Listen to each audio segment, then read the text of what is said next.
Us versus them. While we pay to keep our politicians fighting, how do we, the people, rise up and solve the great challenges of our time? We do it by embracing freedom and liberty.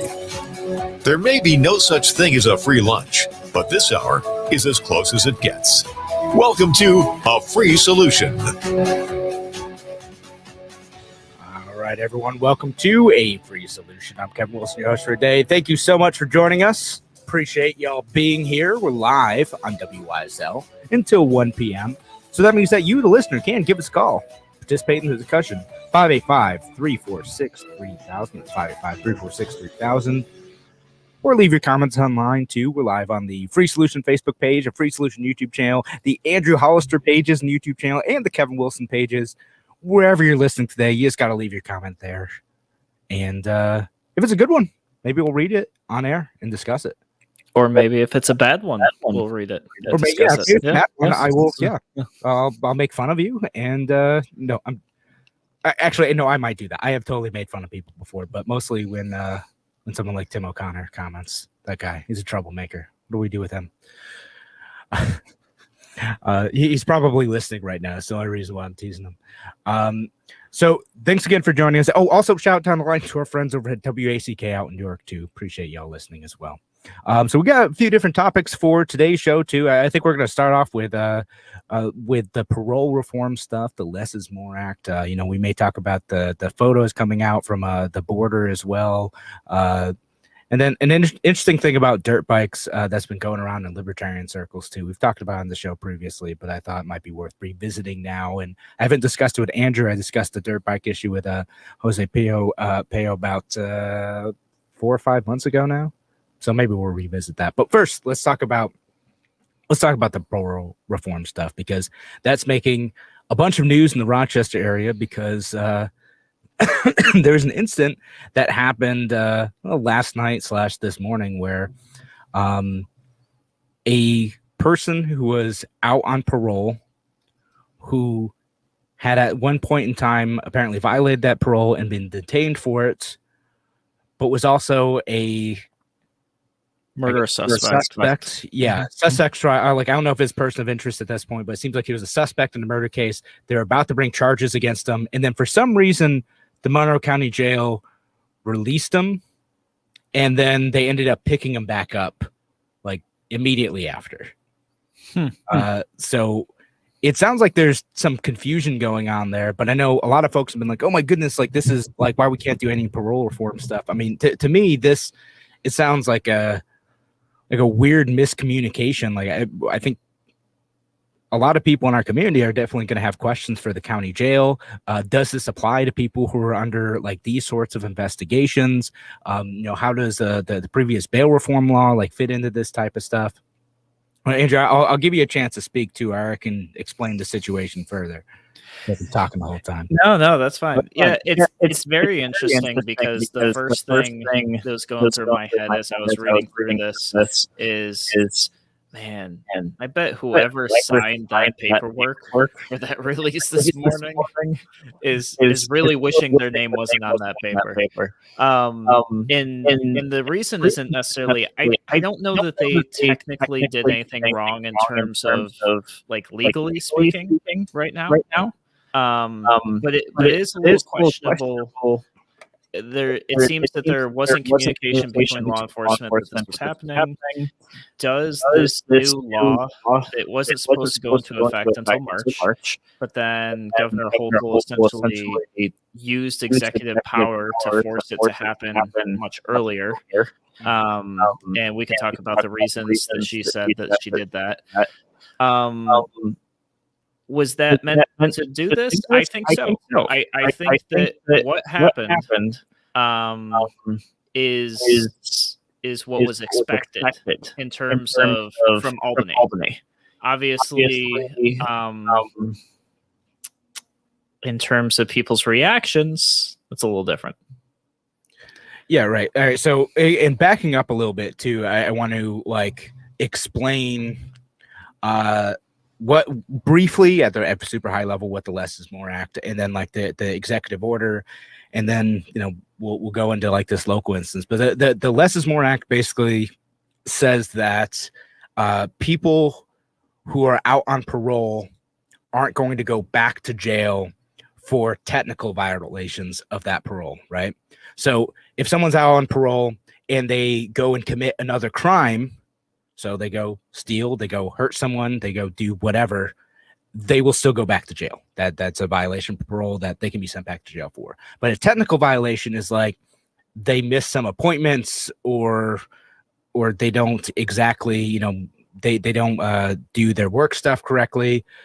Things that are concerning, but Governor Hochul and criminal justice reform advocates have said, well, maybe they shouldn't go back to jail for that. Maybe there's another way of correcting that jail that doesn't correcting that behavior that doesn't involve throwing someone back in a cage. Yeah, and I think it could be anything like just being late or not being at home when you're supposed to for curfew. Yeah, exactly. So that type of stuff, hanging out with the wrong people. I don't have the full list in front of me of like exactly what qualifies as a technical violation, but it's not stuff like, committing a murder. Yeah, no, that's a whole different set of crimes that's going on here. Now, this law was supposed to go into effect in March of next year, right? So there's some time to be able to clean that up. But Governor Hochul used her executive powers to rescind the prison sentences of 191 inmates who were currently incarcerated for technical parole violations. So like if they were in jail right now because they had violated technical parole, they got pulled out for that. They were released for that. Now, so the question is too, was this executive order the reason why this guy in Rochester, was it Joseph Rivera, I think his name is? Yeah, that sounds right. Yeah, Joseph Rivera. So it was that the reason why this person was released last night, right? And again, even if this person was falling under that executive order, should he have been kept in custody anyway because he was about to be charged with another crime, right? And not just like, well, technically we had to release him. Like, should he have been kept in custody anyway because of that, right? And I know some folks are like, oh, bail reform stuff, whatever, like he doesn't do that. Bail stuff still applies to murder cases, by the way. It's not a reason to keep someone in jail, but it still applies to murder cases. So it's nothing to do with that. But it is a worthwhile question, was this person released because of this executive order, and could they have legally held him for that? Now, what I don't want to do though, what doesn't make sense is like, should anyone suspected of any crime be held indefinitely because they're accused of something? Well, no, people have rights for that too, but it seems like they're making a pretty good case and had a good legal reason to hold this guy. And so like, where was the miscommunication there? They ended up picking him up like a couple hours later. I think they released him and then everyone was confused, it sounds like, and then they picked him up in the city like the same evening that he was released. Now, Kevin, we've never had a situation where government has miscommunicated and been very confused at all, especially not through coronavirus, right? No, never. No, the government is perfect and communicates everything clearly and would never do anything wrong. Yeah. Never. Yeah. No. I mean, so I think that's another thing that we're seeing now reoccurring in many situations here is that government has become so big and so bureaucratic and so unclear that maybe a bad mistake happened. I'm not sure. So, and it doesn't sound like anybody was hurt because of this mistake. Somebody could have been. And I know we haven't even talked about the idea of should people be imprisoned for violating those minor things to begin with or not, which is a whole other conversation that maybe we'll have, maybe we won't. But we should talk about that next segment, but we'll talk about that. Yeah. But I know that people probably right now, after this happened with this miscommunication and this problem, people that might have been on the fence about it are now probably thinking, no, lock them up just in case. Yeah. Yeah, you don't want these dangerous people. Like the crime he's being accused of and may have done, like, is pretty nasty, right? And I get like why people are freaked out. There's some people who get out on parole and they continue to do nasty things. But is the solution to that to keep everyone locked up forever and ever? No, that's not really tenable either. So so I guess we can save that for when we come back, though. Thanks again for joining us here on A Free Solution. If you want to weigh in on this, give your thoughts for or against the Less is More Act, this particular incident, whatever, give us a call, 585-346-3000 or 866-552-1009, whichever number you want to do, or leave your comment online. Thanks again for joining us here on A Free Solution. We're going to be back in just a few minutes.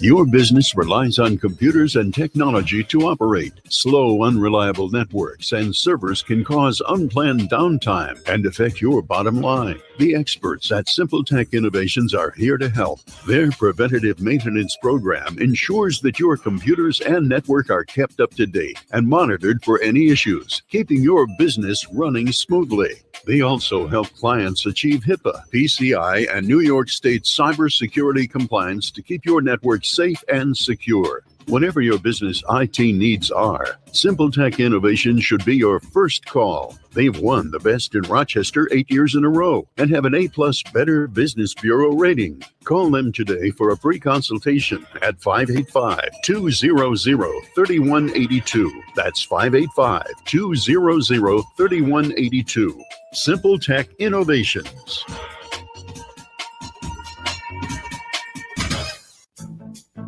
The Finger Lakes Castle team is in its 7th decade of factory direct service to the service professional. From cleaning the ins and outs of your vehicle to keeping you on the road, Castle's got you covered. Castle makes streak-proof glass cleaner, FDA-registered sanitizers, and EPA-registered hospital-grade disinfectants. Remember, when you need to keep it clean, use what the pros use. Castle. Accept no substitutes. Castle keeps it clean. A message from the National Police Association.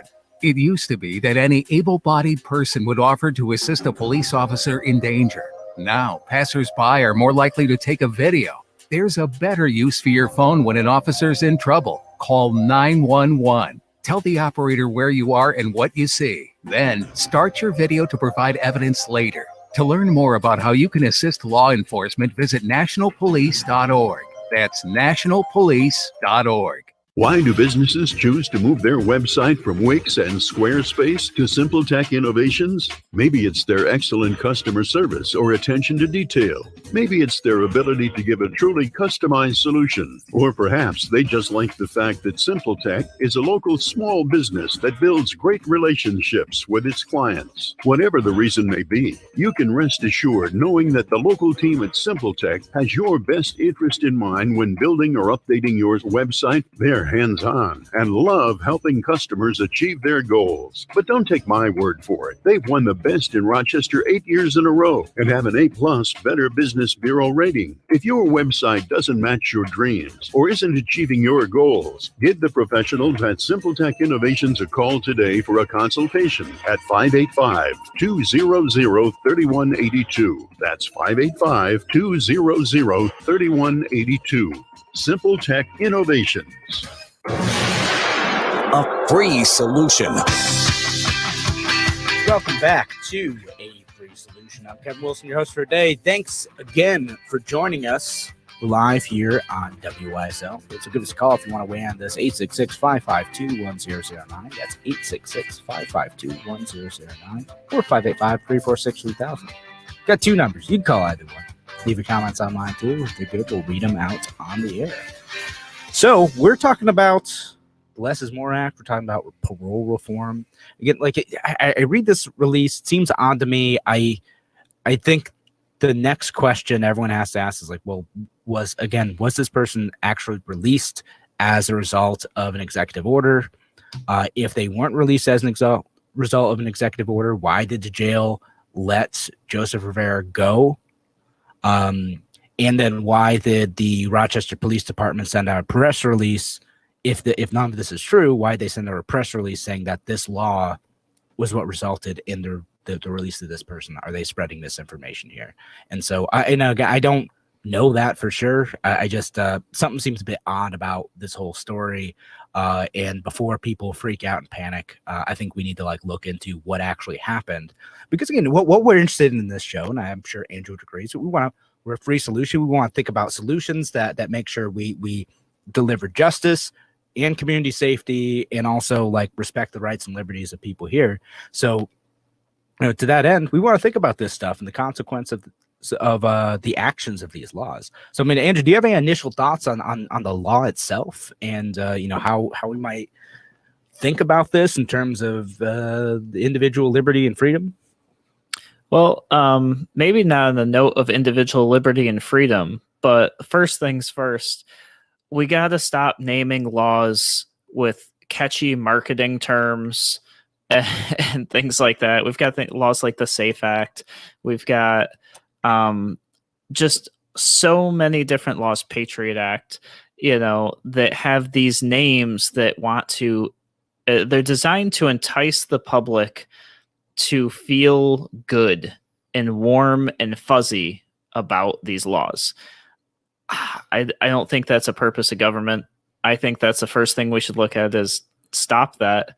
And now we can move on to the actual law. But no, I mean, so I agree generally. Like it bothers me less when the point of a law is to like send fewer people to jail, but sometimes you'll have this like warm and fuzzy law, like sounding law that sounds great and stirs up feelings of like nationalism or protecting the kids or whatever, and then no, actually it's terrible and it's going to hurt a lot of people, and we're just putting a nice like shiny gloss over it, so like we don't think about like the consequences of how that works.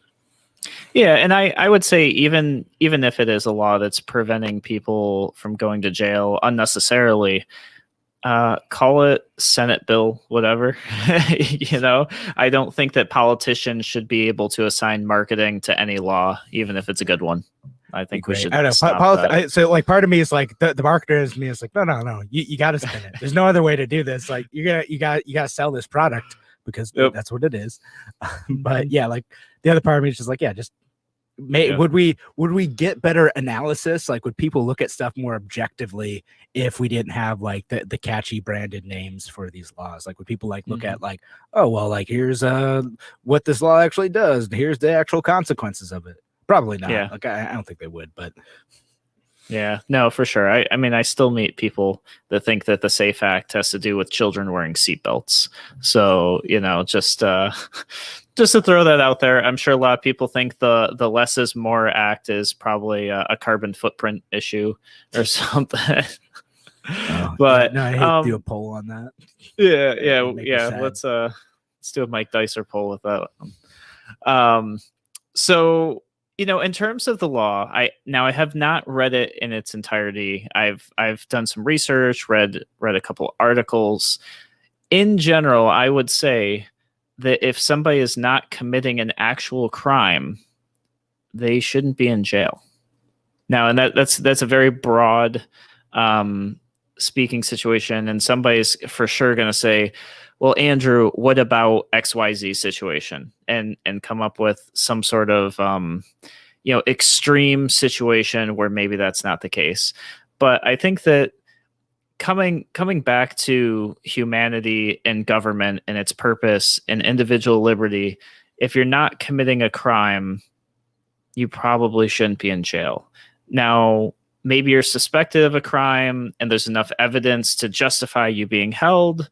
That sort of thing. Like I said, there are going to be circumstances where that doesn't fit perfectly, but I think in general, we should be thinking that if somebody's done their time and we feel that they're reformed and that they've paid their debt to society, we shouldn't then be throwing them back in jail for small things such as being late to an appointment. That to me it definitely feels very extreme, especially if we're talking about somebody going back to prison, not even just like a county jail or something. We're talking about sending somebody to a prison. That sounds extreme to me. I am very, very confident that there are people listening who are going to say that Well, some of these people are really bad, really awful people. They've done really terrible things. And the longer we can keep them behind bars, the better. My answer to that is, then why did we let them out to begin with?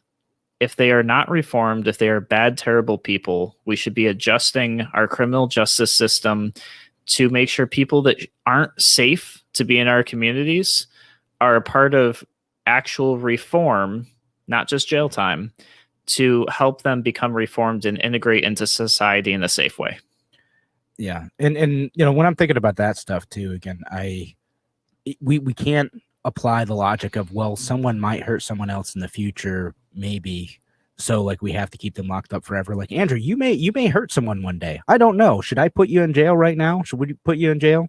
No, of course not. That's ridiculous. Like we can't create this perfectly safe prison society where like everyone who has ever done anything wrong never gets that chance at redemption, never gets an opportunity for forgiveness. Now, there's a balance to be had for that. Again, if someone is still likely to commit a violent crime after, or they're showing some signs of that, though, I get having systems in place to push them back into a system that corrects bad behavior and or protects the community from potentially violent behavior. But we can't take that logic to such an extreme that we never allow that opportunity for people to grow and reintegrate back into the community. Because let's say I've had friends who have been on parole before for like minor crimes, and it is tough to live your life that way. Like, you think you're going to go do a job interview? No, well, guess what? You have a new surprise drug test. Oh, well, like, guess you're not doing a job interview now. Or you have a shift that afternoon. Well, guess what? Now you have to tell your shift manager that like you have a parole appointment that came up suddenly, and you can't do that. Are you able to keep your job that way?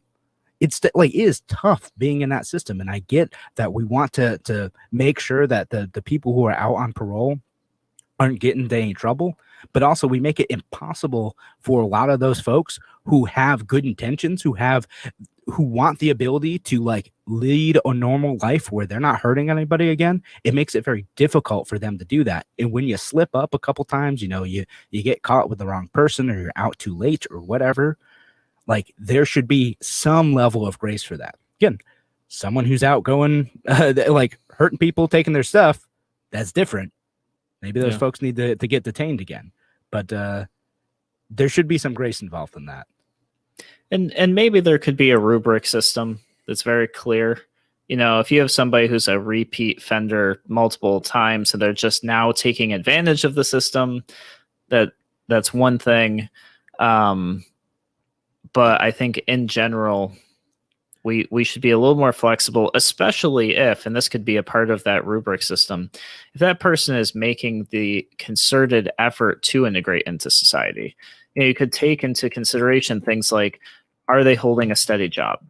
Are they taking care of like general life things? Or are they, attempting to re-educate? Maybe they're applying for school and going to school, like things that show that they have had progress. They're reintegrating into society. They're trying to lead a normal life. I think that there's probably measurable markers that could assist with that would give maybe a parole officer the flexibility to say, yeah, you know what? You're making these markers. You couldn't make a few of these appointments, but you provided a work schedule showing you were at work. We're not going to be hard on you. You're doing the right things. You're doing what we want to see you do. You're staying on the right track. Great. Versus maybe somebody else who they're sitting there and going, yeah, we're doing this other investigation. This person seems to be kind of linking back up with these other people. They're not showing up to parole. Maybe we need to take this investigation further, and maybe they've kind of stepped outside of the bounds of their parole agreement.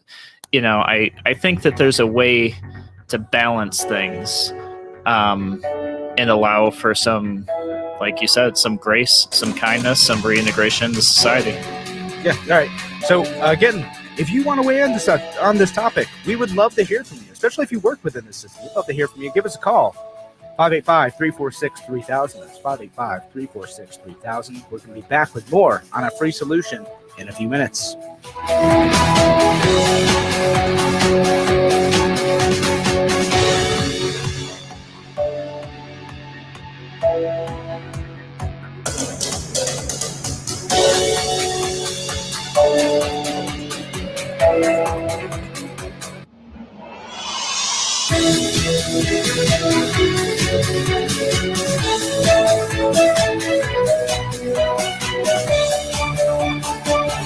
Fly the flag, stand for freedom. AM 1040 Avon Rochester, FM 92.1 Rochester, and FM 95.5 Spencerport. Here's the latest forecast from the News 10 NBC Weather Center for tonight. We'll see rain on the increase. Could be heavy at times. We'll see temperatures in the 60s on your Thursday, a very wet morning. Then we'll see some clearing in the afternoon. Could see some rain amounts 1 to 2 inches, so watch for localized flooding. And then better weather in the afternoon. A cooler day, though, in the 60s. Looks nice on Friday, partly sunny, drier in the 60s. I'm Rich Cornelia, WYSL. Why do businesses choose to move their website from Wix and Squarespace to SimpleTech Innovations? Maybe it's their excellent customer service or attention to detail. Maybe it's their ability to give a truly customized solution. Or perhaps they just like the fact that SimpleTech is a local small business that builds great relationships with its clients. Whatever the reason may be, you can rest assured knowing that the local team at SimpleTech has your best interest in mind when building or updating your website. They're hands-on and love helping customers achieve their goals. But don't take my word for it. They've won the best in Rochester 8 years in a row and have an A+ Better Business Bureau rating. If your website doesn't match your dreams or isn't achieving your goals, give the professionals at SimpleTech Innovations a call today for a consultation at 585-200-3182. That's 585-200-3182. SimpleTech Innovations. A former Arizona Planned Parenthood executive blew the whistle on the company for their manipulation and deception of undocumented immigrant women, telling them if they don't have an abortion, they may get deported. After working at the largest Planned Parenthood in Arizona for 16 years, Myra Rodriguez said, "I noticed all the atrocities. I noticed the irregularities. I noticed the malpractice. I noticed all the stuff abortionists at Planned Parenthood hide from people, and I complained about it." Instead of addressing the concerns, the abortion giant retaliated against Rodriguez by firing her. She later won her court battle against the abortion giant for wrongful termination under the Whistleblower Protection Act. Rodriguez says, "We need to stop the business of abortionists attacking our women and going after our immigrant and minority communities." This RealAbortionNews.com update is sponsored by Compass Care.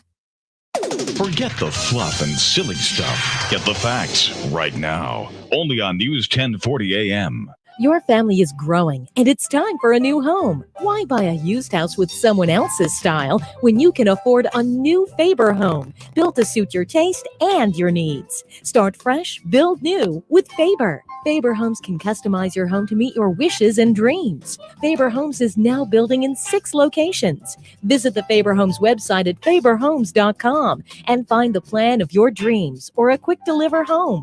Give Faber Homes a call today at 247-4800 or visit faberhomes.com for our current incentives. Faber Homes, great price. Geneseo Hardware and Rental has all your project needs. They have a large selection of hardware, plumbing, electrical, home goods, lawn and garden, plus much more. Geneseo Hardware offers Valspar paint, Cabot stains, a wide selection of rental items, plus screen and window repair. Get personalized service. Open 7 days a week. Geneseo Hardware and Rental, Route 20A next to Wegmans Plaza. Visit geneseo-rental.com. What does it mean to bank locally with Tompkins? It means keeping your money in your community with a team of neighbors to guide you through big decisions and milestones, plus all the convenience of our mobile app where you can manage your account, deposit checks remotely, send money to family and friends, even turn your card off if it gets misplaced, then back on when you find it. Ready to bank locally with the team at Tompkins?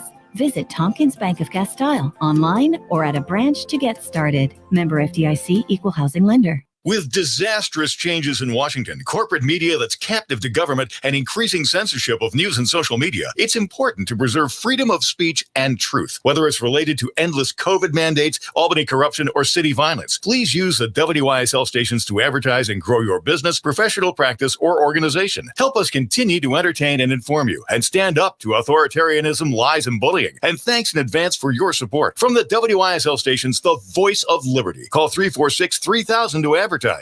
Stokey Farms, Rochester's favorite farm, is now open for the season. Bring the whole family out to enjoy more than 35 exciting activities, including bounce pillows, beeline, farm animals, hayride, and so much more. Stokey Farms, now open weekends through October. StokeyFarms.com for details. A free solution. Welcome back to A Free Solution. I'm Kevin Wilson, your host for today, joined by Andrew Hollister, co-hosting. We're live here on WYSL. Give us a call if you want to participate in the discussion, 585-346-3000. That's 585-346-3000. We're talking about the Less is More Act, and we may move on to other stuff. But wherever you're listening today, whether it's on WYSL or WACK out in Newark a little bit later, or the Free Solution Facebook page, Free Solution YouTube channel, Kevin Wilson pages, Andrew Hollister pages, or on the podcast too. We got one of those.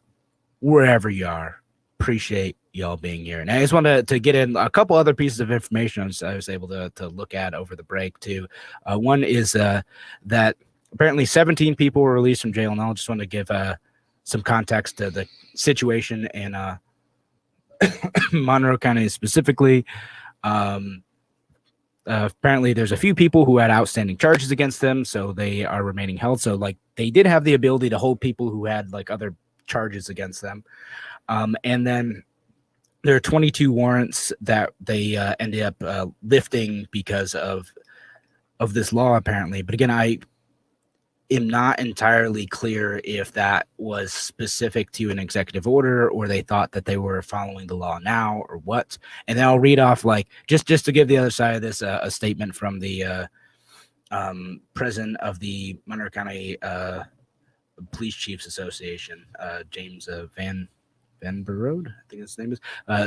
This quote, someone violates their curfew, someone tests positive for the presence of drugs in their urine, or they hang out with other felons. These are all little rules put in place to keep them on a straight and narrow lifestyle. We found that when they start to violate these technical violations, they end up going off and getting rearrested.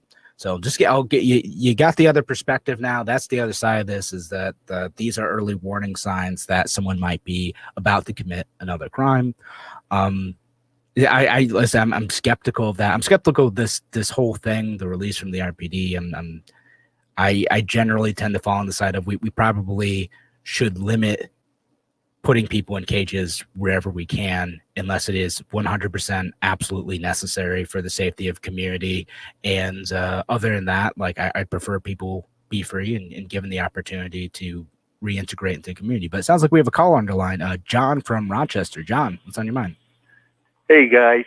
You know, you were talking about crime and parole and whatever.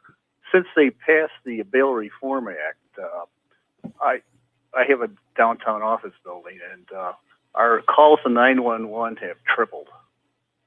We have a real problem. And the police have talked to us, even before the bill took effect. They told me that they're not going to be able to do much as far as our 911 calls. They do show up. In fact, there's a cop right outside our building right now that I called on it.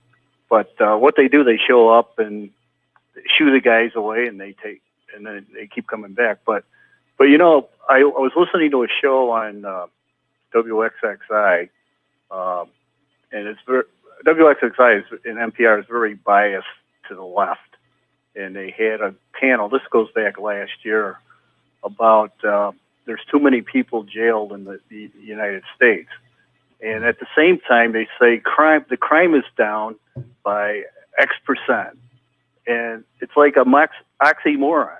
It's the fact that crime is down has something to do with people being incarcerated.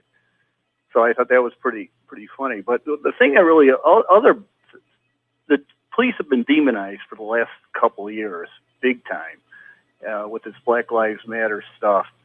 And you know, the thing is, that they're operating under a false narrative. But when I say they, Black Lives Matter and their supporters, the fact is, criminal behavior in New York City, as an example, and I got these statistics from Heather McDonald, who's an expert in this police science, national expert. 70 to 75% of shootings and robberies in New York City are attributed to blacks. 3% attributed to whites. In Chicago, 80% of homicides attributed to blacks. 1% attributed to whites. Nationally, black males comprise 6% of the population nationally, yet 44% of the homicides. There's some truth in what the police are trying to do. The fact is, because of the frequency of crimes committed by, in this case, the statistics I bring up, blacks, the frequency that they come into contact on violent situations, statistically, whites are more likely to be killed by police and brutalized by police than blacks. So Black Lives Matter and their supporters are operating under a complete false narrative. So, all right, well, John, you're throwing out a bunch of stuff here, and I'd love for you to stay in line to continue the discussion. So let's kind of work backwards here, right? So, like on the people getting killed by police, it's not that white people are statistically more likely to be shot by police. It's more that the raw number of white people shot and killed by police is higher than the raw number of black people killed by police. But based on like the interactions, that number among black individuals coming into contact with police is higher in proportion to their population, and again, working backwards from there too, like the crime statistic numbers, it's hard to say. And so the argument from the criminal justice reform, the Black Lives Matter side, just to give that other perspective, is that the reason why there are more arrests and interaction with the police is not because crime is being committed at a higher rate, but because those neighborhoods are policed more aggressively, and those communities are more likely to have unpleasant experiences with police officers that would, in that same experience, would be true if those police officers were acting in the same way in white neighborhoods. So like that's the argument for them. I'm just giving the counter argument to that. And then, so the other side, you brought up the bail reform thing at the beginning. And, I got to ask, like, what do you think should happen to someone who commits a minor, who is accused of committing a minor crime, like theft or something like that, but hasn't actually been found guilty of something? Like, what should happen to that individual? Well, they should be arrested and put into jail, at least on an overnight basis or a short-term basis, and go through what was done before. Right now, the word on the street that's still happening, though. That's still happening, because they just can't be held indefinitely for not paying bail. But on the other side of it, the police are less apt to go after minor offenses, so they kind of let it go by. Why do you think that is? Because they want to focus on the more important offenses. Like, we had 2 people killed Sunday night on Driving Park. The murder rate in Rochester is like very, very high. It's ridiculous. It's a problem. We've talked about it in the show. I kind of agree that the police should be focusing on that stuff. I'd rather them figure out the violence issues than the other stuff. But if you go to the broken windows philosophy that Rudy Giuliani had, is if you take care of the minor offenses, in the long run, that'll help slow down the major crimes. If these criminals, as they progress up the food chain, get busted for minor offenses. Like, the biggest problem we have around our building is we have panhandlers defecating in our parking lot, urinating in our parking lot, harassing people out of our building. In traffic, they get right in the middle of traffic, right near our building, and cause some problems there.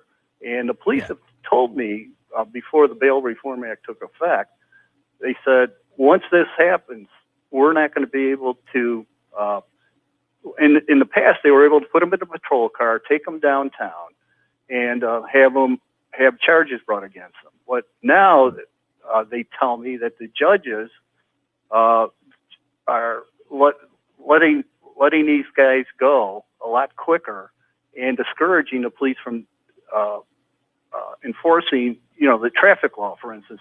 In fact, I just left the building about 2 hours ago, and there's some guy right in the middle of the street blocking my car. And this is a heavily trafficked, it's an exit ramp from the inner loop onto one of the main streets in Rochester. And there's a lot of traffic, and here's this guy in front of my car going in between cars looking for handouts. And it's dangerous for him, and it's dangerous for the drivers. But the police have said what they do now, they do not even put them in the patrol car anymore. They just send a patrol car out, which is out here right now, and they sit there with their flashers on. And that just these guys stay away, and women. There's women also. These guys and women stay away until the police car leaves, and then they show up again. I make on an average 10 to 12 calls a day on an average. Right. Yeah. And no, I agree with you. Like, again, I work in neighborhood advocacy. I live in the city. I used to live right off of Monroe Ave. And so I see how this is a problem. What I don't see, and I know we're coming up on a break, so if you want to stick around through the break, happy to talk to you. If not, I appreciate the call. But, again, what would we do differently to solve this problem? Do the police need to be the ones to solve this? And how do things like bail reform and parole reform impact the quality of life in these neighborhoods? All right, so thanks again for joining us here on A Free Solution. Again, Kevin Wilson host today, joined by Andrew Hollister, co-host for today. Appreciate you being here. We'll be back with more on A Free Solution in a few minutes.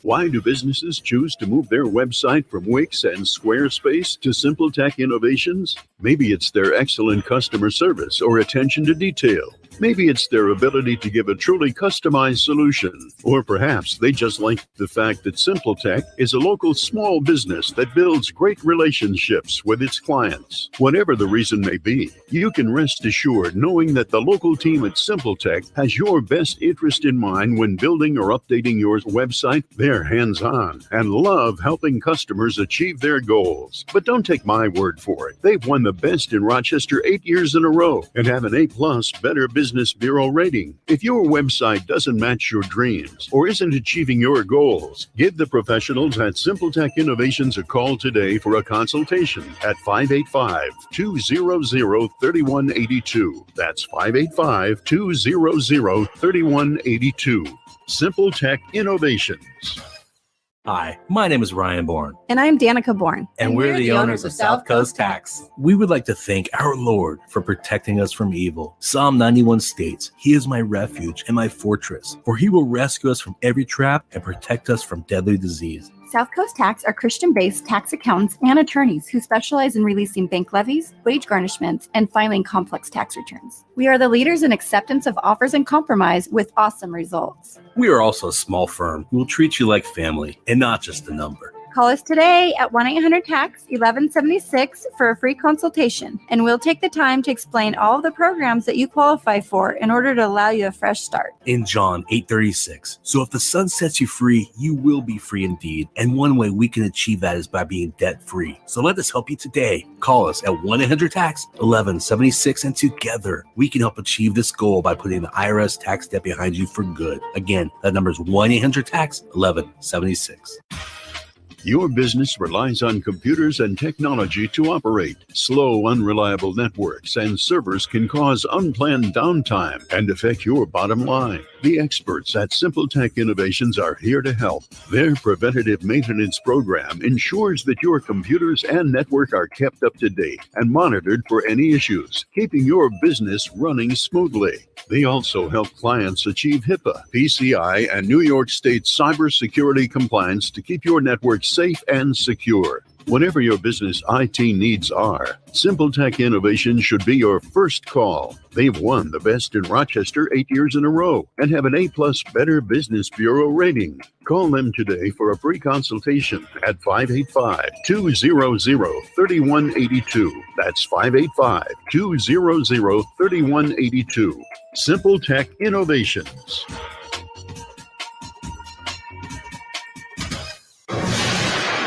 A free solution.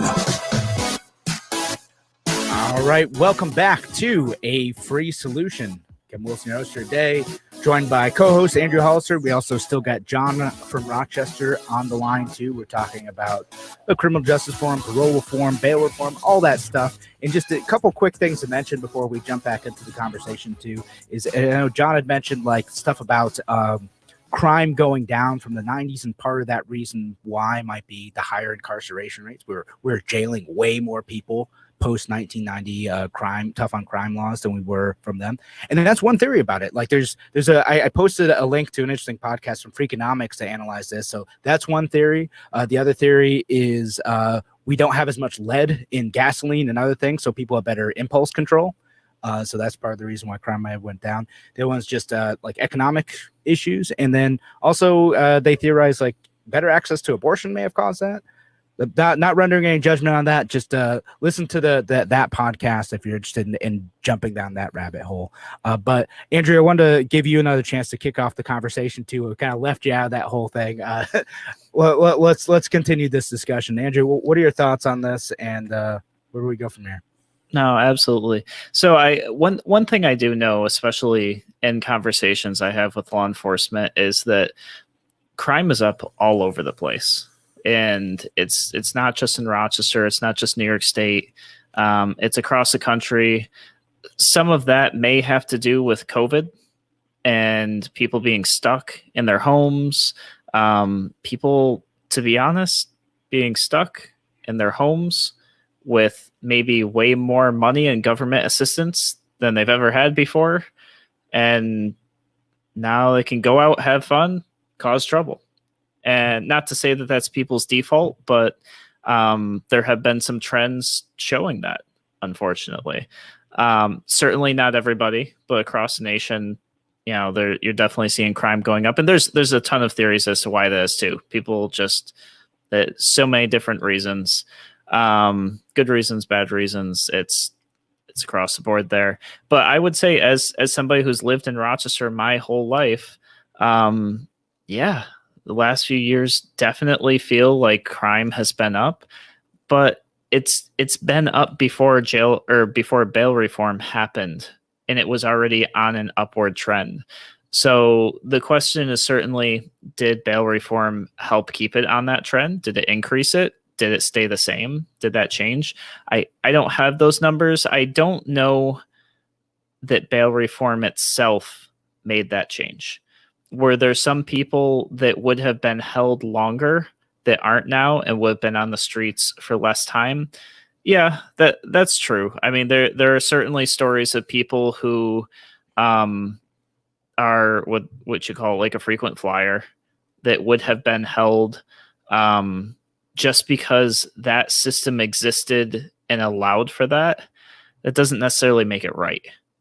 So while there could be some truth to it, and that mechanism wasn't designed for that, it may have helped keep some people incarcerated for a little bit longer, and it may have kept them from committing another crime or two. There's certainly been examples of that, but bail wasn't the intended mechanism to solve that problem. And if we're coming across that problem, we need to find an appropriate way that still allows people to have their rights without infringing on everybody else's rights along the way. Right on. The great points there, Andrew. And I want to bring, I think we still have John on the line. I want to bring him back to discussion too. You're working downtown too. So I'm part of organizations that are trying to like think about quality of life issues in the neighborhood surrounding downtown. So I've lived in a neighborhood where I walk outside the house, I get harassed by aggressive panhandlers. When I'm trying to do laundry, I'd get harassed. So with my wife, didn't like that stuff. That stuff stinks. John, do you think that there are other solutions? Like, are police the only solution to this? And like, are police actually prevented from doing this? Like, don't you think there are other ways we can like think about this? Well, I think I mentioned that the police actually, I just heard what Andrew had to say. The police have actually told me, and I mentioned this earlier in our conversation, that once this thing takes effect, their hands are going to be tied a lot more. So the police are under that belief, and apparently that's kind of the policy now. So, and that makes a big difference. If they're not willing to go out and put somebody in their patrol car, take them downtown to get booked, that's a problem. But I think it has to do with lack of manpower and maybe directives from the mayor and higher ups. The thing that I believe in very much is the broken windows policy. You have to be tough even on the minor crimes, and I think in the long run that will reduce the more major crimes down the road. And I think that's what John, we're seeing right now. Let me respond to the broken windows thing, because like the way they teach about broken windows, like policing in sociology, right, is it's not just about cracking down on the window washers, right? Like that's part of it, but the other part is it's your environment ends up creating a certain mindset, right? So if you live in a neighborhood that's covered in garbage, where the windows themselves are broken, where you are seeing crime happen around you, you're more likely to care enough to want to improve your community, and you're more likely to think that antisocial behavior is appropriate, so you're more likely to commit a crime. But if that theory holds true, you don't need to only fix that problem by cracking down on like homeless folks hanging out, right? Like the other part of it is like you pick up the neighborhood and you create situations where people are less likely to like engage in antisocial behavior or feel like the community around them is crumbling. It's literally fixing broken windows in some cases. So what do you think of that? Right. Well, I think you're right. If you maintain a property, which we do here, that if we didn't maintain a property, we didn't fix our broken windows, which we have. In fact, not too long ago, I think it was late last year, somebody blew out our front windows with gunshots. And if we didn't fix that, obviously that's part of the broken windows theory. But I take it to a step further. We have to enforce these minor crimes like blocking traffic on a major thoroughfare, intimidating people off the street, aggressive panhandling, that type of thing. You have to enforce those, and the police just for either directives from at the top or lack of manpower because of this Bail Reform Act. This is what their belief is, and the police are sticking to it. So John, we got to wrap up. I appreciate you sticking around for 2 segments to talk about this, giving your perspective, because you're totally like, it is a quality of life issue. I think I disagree slightly on like what the police's role in fixing that should be. But like, John, I just want to say again, thank you for listening today, and thank you for calling in and having this discussion with us. Thank you. All right, cool. So that about wraps it up. We could keep talking to Andrew and I had like 3 other topics we thought we were going to talk about too today. It's always happening. No, it's great. I love it when people call in and they've got great information and it's spurred great discussion. Right on. Again, John, appreciate it. Andrew, glad you're on again. Glad to be here. All right, so I will be back on Friday here on A Free Solution tomorrow. Make sure you listen in. Tim O'Connor will be on. Talk to you then.